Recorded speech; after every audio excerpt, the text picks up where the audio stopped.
بسم الله الرحمن الرحيم، والصلاة والسلام على أشرف الأنبياء والمرسلين سيدنا محمد وعلى آله وصحبه أجمعين. مر إبراهيم بن أدهم رحمه الله بسوق البصرة، فاجتمع الناس إليه وقالوا: يا أبا إسحاق، ما لنا ندعو فلا يستجاب لنا؟ قال: لأن قلوبكم ماتت ب10 أشياء. قالوا: وما هي؟ قال: أنكم عرفتم الله فلم تعظموه حق التعظيم ولم تؤدوا حقه، زعمتم أنكم تحبون رسول الله صلى الله عليه وسلم ثم تركتم سنته ولم تطيعوا أمره ولم تنتهوا عن نهيه، قرأتم القرآن ولم تعملوا به، أكلتم نعمة الله وإن تعدوا نعمة الله لا تحصوها ولم تؤدوا شكرها، قلتم أن الشيطان عدوكم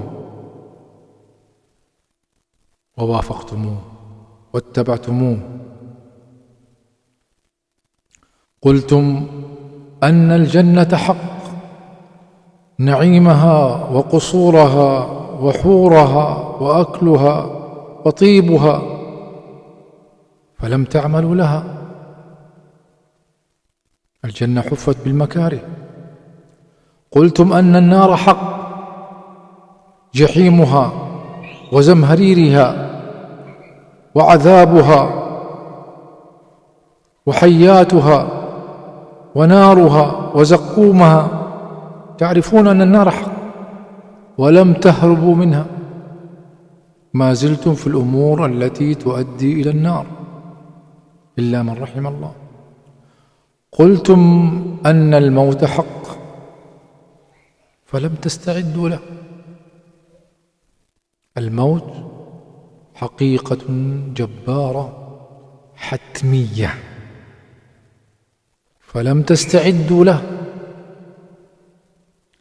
انتبهتم من النوم واشتغلتم بعيوب الناس وتركتم عيوبكم، كما قال النبي صلى الله عليه وسلم: ترى القذاة في عين أخيك وتنسى الجذع في عينيك.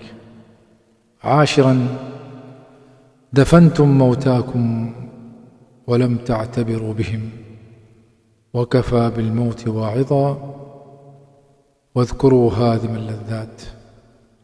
نسأل الله عز وجل أن يرحمنا برحمته، وصلى الله على سيدنا محمد وعلى آله وصحبه أجمعين.